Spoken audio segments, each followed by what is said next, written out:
மாதிரி இருந்துச்சுல. அது கார் தானே? இல்ல அது போலீஸ்காரன் நினைக்கிறேன்.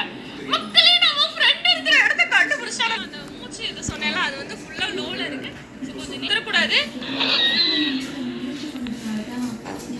நம்ம எடுத்த வீடியோல என்ன பார்க்க போறோம் அப்படின்னு பாத்தீங்கன்னா ஹீட் அண்ட் டை அப்படின்ற ஒரு புது ஹாரர் கேம் தான் ப்ளே பண்ண போறோம். இது ஹீட் அண்ட் டை அப்படின்னு சொல்றதை விட கண்டிப்பா ஹண்டிங் அப்படின்னு சொல்லலாம். ஓடிட் பண்ண போறோமான அலந்தேக்க ஓட போறோம். இதுதான் இந்த கேமோட கான்செப்ட். இப்போ நம்ம வீடியோக்குள்ள போறதுக்கு முன்னாடி நீங்க இந்த வீடியோக்கு லைக் ஷேர் சப்ஸ்கிரைப் எதுவுமே பண்ணா பார்த்துட்டு இருக்கீங்க அப்படின்னா எல்லாத்தையும் பண்ணி வச்சுக்கோங்க. பக்கத்துக்கு பெல் ஐகானை கிளிக் பண்ண மறந்துடாதீங்க. அப்பதான் நாம போற வீடியோஸ் எல்லாமே உடனே உங்களுக்கு வரும். நீங்களும் பார்த்து என்ஜாய் பண்ண முடியும். இப்போ வந்து பாத்தீங்கன்னா நம்மளுக்கு அக்செப்ட் ஸ்கிப் அப்படின்னு சொல்லிட்டு ஒரு கால் வருது. அதை அக்செப்ட் பண்ணியிருக்கோம். அதுல என்ன சொல்றாங்க அப்படின்னா அலெக்ஸ் நீ இப்போ என்ன மிஷன் பண்ணிட்டு இருந்தாலும் அதை அப்படியே ஸ்டாப் பண்ணு. நான் ஒரு விதமான கிரியேச்சரை பார்த்தேன். இது வரைக்கும் அதாவது ஒரு மான்ஸ்டர் மாதிரி இருக்கலாம். நான் இதுக்கும் பார்த்ததே இல்லை என் லைஃப்ல. அங்க இருந்து சீக்கிரம் வா, நான் உனக்கு வந்து ஃபிளாஷ் ஷூட் பண்றேன். அதை வச்சு நான் இருக்கிற டைரக்ஷனை கண்டுபிடிச்சு எப்படியாச்சும் வந்துரு அப்படின்ற மாதிரி அலெக்ஸா அப்படின்னு சொல்லிட்டு இருக்காங்க. அப்ப நம்ம வந்து அலெக்ஸா ப்ளே பண்ணிட்டு இருக்கோம். அங்க பாத்தீங்கன்னா அந்த ரெட் கலர்ல ஸ்மோக் வருது. ஸோ அந்த ஸ்மோக் இருக்கிற டைரக்ஷன்ல தான் இப்போ நம்ம போகணும். இப்போ நம்ம கையில வெறும் அந்த தீப்பத்தை மட்டும் கொடுத்துருக்காங்க. இங்க பாத்தீங்கன்னா அந்த வெண்டிகோ வந்து நெருப்பை பார்த்து பயப்படும். ஸோ அது வந்துருச்சு அப்படின்னா ஸ்விங் பண்ணுங்க இந்த மாதிரி டைரக்ஷன்ல இல்லை ஏதோ ஒன்று அது கிட்ட வரும்போது இப்படி ஸ்விங் பண்ணுங்க அப்படின்றாங்க. இந்த மாதிரி தான். அதுக்கு அடுத்து என்ன சொல்லியிருந்தாங்க அப்படின்னு பாத்தீங்கன்னா ஒருவேளை ஏதோ ஒரு காரணத்தினால உங்க கையில இருக்க அந்த தீப்பந்தம் வந்து அணைஞ்சு போச்சு அப்படின்னா பேச்சு மூச்சே இல்லாத மாதிரி அப்படியே சைலண்டா இருங்க, அதுவே போயிரும்ன்ற மாதிரி சொல்றாங்கன்னு நினைக்கிறேன். மூணாவது என்ன சொல்லியிருக்காங்க அப்படின்னா நம்மளோட மூவ்மெண்ட் ஸ்பீட் வந்து நம்ம கையில வச்சிருக்கோம்ல இந்த டார்ச் அதோட டூரபிலிட்டியையும் நம்மளோட டெம்பரேச்சரையும் வந்து பாதிக்கும் அப்படின்னு சொல்லியிருக்காங்க. ஸோ இந்த இடத்தையே பாருங்களேன் எவ்வளோ கிரீப்பியா இருக்குது. இப்போ வார்னிங் கொடுத்துட்டு போன ஃப்ரெண்டு அப்படியே நம்மளே சேர்த்து கூட்டிட்டு போயிருந்தா பிரச்சனையே இல்லை. அவன் கீழே போயிட்டா இந்த ஃபிளாஷை ஷூட் பண்ண ஆரம்பிச்சிட்டா மக்களே திரும்ப. அதாவது ரிப்பீட்டடா வந்து ஒரு இன்டர்வல் அதாவது ஒரு 1 minute 1.5 minutes ஒன்ஸ் வந்து இந்த ஃபிளாஷ் வந்து ஷூட் ஆகிட்டே இருக்குன்னு நினைக்கிறேன். அதை கரெக்டாக பார்த்து போகணும். இது மட்டும் எவ்வளோ வந்து ஸ்னோ ஃபிளேக்ஸாக இருக்குன்னு இதை பார்க்கும் போதே எனக்கு உண்மையாவே இந்த மாதிரி ஒரு காட்டுக்குள்ள போய் நம்ம மாட்டிக்கிட்டோம் எப்படி இருக்கும் அப்படின்ற மாதிரி தான் மைண்ட் எங்கெங்கே யோசிக்குது. பாருங்களேன் இவ்வளோ பெரிய காட்டுல நம்ம மட்டும் தனியா இருக்கும். இல்லைன்னா தனியா இல்லை அந்த வெண்டிகோ வேற இங்கே தானே இருக்கு.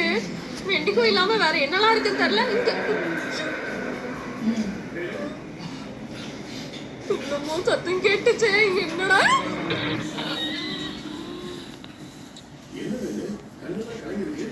இங்க பாருங்களேன் அவன் ஒண்ணுமே மிச்சம் வைக்கல.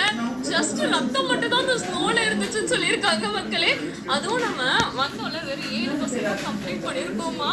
100% கம்ப்ளீட் பண்றதுக்குள்ள என்னெல்லாம் பண்ண போறான்னு சத்தியமா ஐடியாவே இல்லை. அவன் வர்றதுக்கு முன்னாடி அங்க ஏதோ ஒரு காக்கா வேற இருந்துச்சு. அப்ப உள்ள வேற ஏதாச்சும் இருக்குமோ தெரியல.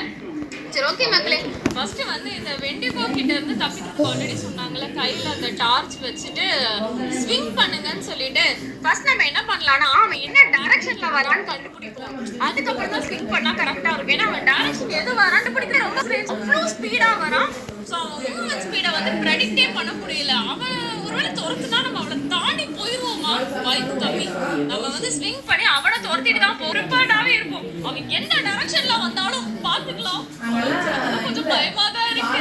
ஏன்னா பாருங்களேன் இந்த காட்டுக்குள்ள ஒருவேளை இந்த ஃபிளாட் ஆக்ஷன் ஃபாலோ பண்ணிட்டே போறோம்ல ஒருவேளை தொலைச்சு போயிட்டோம்னா கண்டுபிடிக்க முடியுமா கண்டுபிடிச்சு வருமா எல்லாமே ஒரு பெரிய கொஸ்டின் மார்க் தான் மக்களே. சரி ஓகே இந்த டைரக்ஷன்ல இருந்த மாதிரி இருந்துச்சு. பட் இருந்தாலும் ஒரு தடவை ஃபிளார் வந்துட்டு நம்ம கன்ஃபார்ம் பண்ணிட்டே போவோம். ஏன்னா நான் ஆல்ரெடி சொன்னால ஒரு டைரக்ஷன் தப்பா போயிட்டோம்னா ப்ராப்ளம் ஆயிரும். நெருப்பு இருக்காது. நெருப்பு இருந்தால் தான் வந்து நம்ம திருப்பி வந்து டார்ச் வந்து ரீஃபில் பண்ண முடியும். நம்ம ஒரு தடவை வந்து டார்ச்சை ரீஃபில் பண்ணும்போது தான் வந்து நம்மளுக்கு டார்ச்சோட டியூரபிலிட்டி இன்க்ரீஸ் ஆகும். நம்மளோட டெம்பரேச்சரும் வந்து ஃபுல்லாகும். நம்மளோட இந்த லங்ஸ் கெப்பாசிட்டி மட்டும் கொடுத்துருக்காங்க பார்த்தீங்களா அது வந்து நம்ம ஓடிட்டு இருக்கும்போது நடுவில் ரெஸ்ட் எடுக்கும்போது திருப்பி ஃபில் ஆகும். ரொம்ப கண்டினியூஸாக ஓடிட்டு இருந்தோம் அப்படின்னா அவங்க ஒரு கடத்துக்கு மேலே ஓட மாட்டான். என்னால் முடியல நில்லுன்ற மாதிரி சொல்லிடுவான்.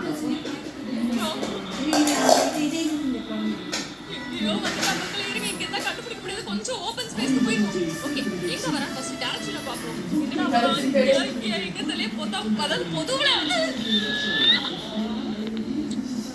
அதாவது என்ன சொல்றது நம்ம நெத்தியில முத்தம் கொடுத்து அப்புறம் அதை ஓபன் பண்ணிட்டானா மக்களே புரியல. அதாவது புது புது டெக்னிக்லாம் யூஸ் பண்ணி இந்த வெண்டிகோ கில் பண்ணிட்டு இருக்குன்னு நினைக்கிறேன்.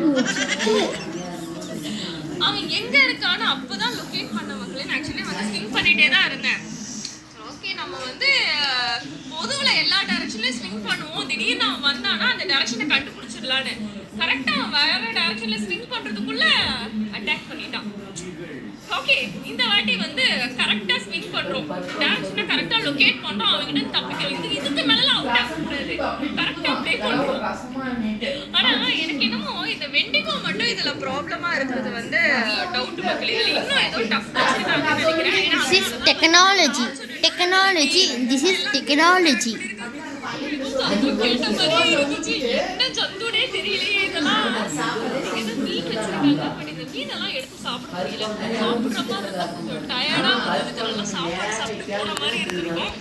சரி, ஓகே, இருங்க மக்களே. This is technology of the dead or heat. Okay? All of you listen. பண்ண முடியாது. இன்னொன்று வேற, இதுல டைம் ஆக ஸ்னோஃப்ளேக்ஸ் அதிகமாயிட்டு இருக்கு. இந்த ஃபாரஸ்ட்ல இருக்கிற அந்த லைட் இருக்கு பாத்தீங்களா, அது ரொம்பவே டார்க் ஆயிட்டு கண்ணே கொஞ்ச நேரத்துல தெரியாம போயிருக்கும் அப்படின்ற மாதிரி இருக்கு. ஓகே, பிளாக் வேற டைரக்ஷன்ல ஓடிக்கிட்டு இருக்கோம். சீக்கிரம் ஃப்ரெண்டு கிட்ட போயிட்டா தப்பிச்சிடலாம். பட் அதுக்கு நடுவுல இந்த குறுக்க கௌஷிக் வந்தா எப்படி இருக்கும்ன்ற மாதிரி இந்த வெண்டிகா அடிக்கடி வந்துட்டு போயிட்டு இருக்கு. சரி, ஓகே, நம்ம வந்து அடுத்த கேம்ப் ஃபயர்க்கே வந்துட்டோம். இப்போதைக்கு வெண்டிகா வரல. அவன் வந்து நம்மளை பார்த்து பயந்துட்டான்னு நினைக்கிற மக்களே. நம்ம நெருப்பு வச்சிருக்கோம்ல, அது தூரத்துல இருந்து பார்த்து நம்ம டெக்னிக்கை கத்துட்டோம்னு நினைச்சிட்டானா தெரியல. சரி, பாத்துக்கலாம். டெக்னாலஜி கடற்கடை போயிருவோம். நம்ம வேற ரொம்ப பில்டப் கொடுத்துருக்கோம். திடீர்னு வெண்டிகோ வந்துருச்சுன்னா இங்க வேற எங்க போயிட்டு இருக்கோனே தெரியாம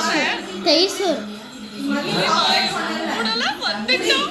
எங்க வரா தெரியலையே, நான் எங்க இருக்கேனே ஃபர்ஸ்ட் எனக்கு தெரியல. எங்க ஓகே, கரெக்டா ஸ்விங் பண்ணுவோம். அட்டாக் பண்ண முடியாது, ஸ்விங் பண்ணிட்டேன். நம்மளோட லிப்ஸ வந்து கிரஷ் பண்ணி அது தலையில வந்து கிரீடமா போட்டுட்டானா. கிட்டத்தட்ட 40% வந்து நம்ம கம்ப்ளீட் பண்ணிருக்கோம். எனக்கு வந்து என்ன புரியுது அப்படின்னா, நம்ம வெறும் ஸ்விங் மட்டும் பண்ணக்கூடாதுன்னு நினைக்கிறேன். ஸ்விங் பண்ணிட்டு அப்பதான்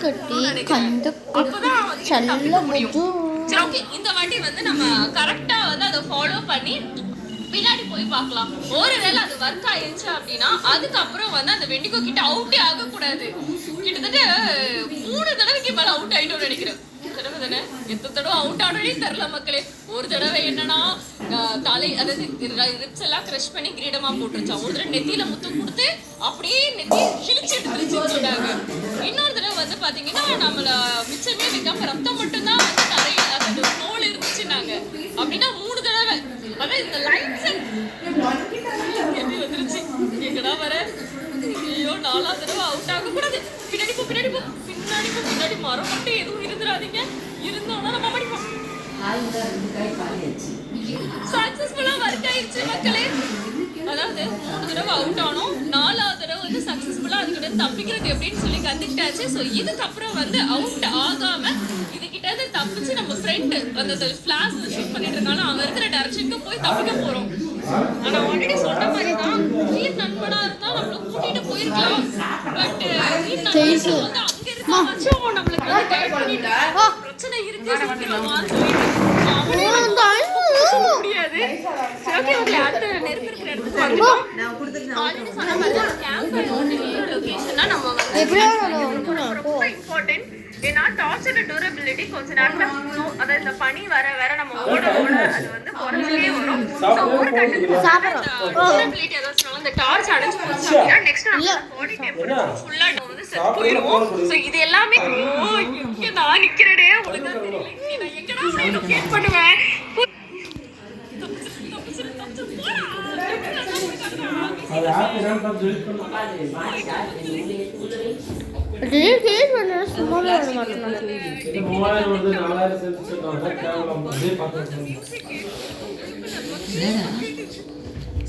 இன்னும் 3000 4000